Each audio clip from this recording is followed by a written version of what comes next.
The night cracked open with a sound that felt like a bone snapping. A small child stood barefoot on cold concrete, clutching the broken wheel of a plastic toy truck, tears streaking down a dusty face while his mother lay curled beside him, shielding her head with shaking arms.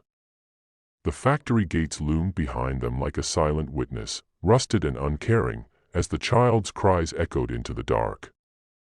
Somewhere beyond the streetlights, engines began to growl, low and distant, like thunder choosing its direction. If you believe in kindness, second chances, and the idea that even the hardest hearts can still do the right thing, please take a moment right now to like this video, share it with someone who needs hope, leave a comment, and subscribe to the channel.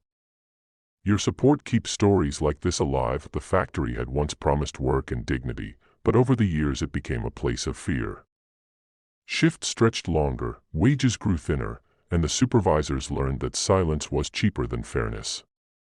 The child's mother had taken the job after her husband passed, carrying grief like an extra weight on her back. Every morning she tied her hair tight, kissed her son's forehead, and told him to wait by the gate when her shift ended. The toy truck was his treasure, found in a trash bin and cleaned with care, its bright red paint chipped but loved. That night, as she walked out late, a group of men blocked the path, angry over a mistake she didn't make, taking out their power in the ugliest way. The toy fell first, crushed under a boot. The blow to her came next.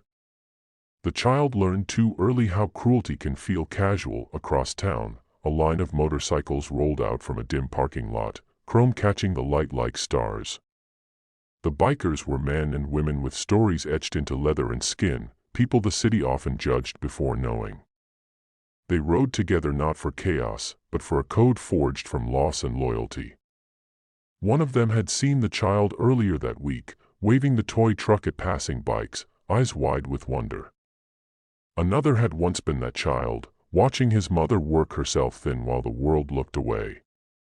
When a call came through from a night guard who couldn't ignore what he saw, the engines answered. The road to the factory cut through warehouses and forgotten streets. As the bikes moved, memories moved with them.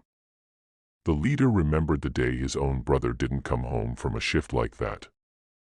The woman riding beside him remembered hands that shoved her when she spoke up years ago. Each mile added weight to their purpose, not anger alone, but resolve. The city slept, unaware that something was shifting in the dark. When the bikers arrived, they didn't rush in swinging or shouting. They parked in a line that felt deliberate, a wall of metal and presence. Their silence carried more force than noise ever could. The men at the gate froze, suddenly aware that witnesses had arrived who would not look away. The child stopped crying, stunned by the lights and the shapes that seemed larger than life. The mother struggled to sit up, fear mixing with disbelief. The factory, so used to swallowing complaints, now had to face them. The bikers moved with care. One knelt to the child's level, steady hands gathering the broken pieces of the toy. Another offered a jacket to the mother, draping warmth over her shaking shoulders. Someone called for help, not as an afterthought, but as a priority. The supervisors tried to retreat behind rules and excuses, but rules sound hollow when spoken to people who know the cost of breaking them. The presence of the bikes drew others out, workers peering from windows, security unsure which side they were on.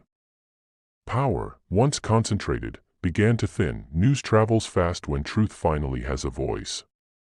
Phones came out. Lights turned on. The factory's past began to surface in whispers and recordings, stories stacked on stories until denial buckled. Authorities arrived to a scene already documented, already witnessed. The men who thought they were untouchable found their certainty cracking.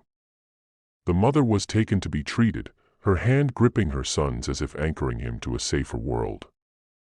The child held the toy pieces like a promise that something could be fixed. The bikers stayed until the lights of the ambulance faded. They didn't celebrate. They didn't boast. They stood there, a quiet reminder that protection can come from unexpected places. Before leaving, one of them set a small box beside the child, inside it a new toy truck, sturdier than before, painted the same bright red. It wasn't charity. It was respect. Days later, the factory gates were quieter. Inspections came. Changes followed. It wasn't perfect, but it was different. The mother returned to work under new eyes, her voice steadier, her back a little straighter. The child waited at the gate again, holding the red truck, waving at every motorcycle that passed. Some waved back. Near the end of this story, if it has touched your heart even a little, please take a second to like this video, share it, and subscribe. Your engagement helps stories of compassion and courage reach more people who need them. Before the ending, we have one special request. Please comment below and tell us what kindness means to you, or share a moment when someone stood up for you when you felt small. The city kept moving, as cities do, but something invisible had shifted. A child learned that tears can summon help. A mother learned that speaking up can change the ground beneath your feet.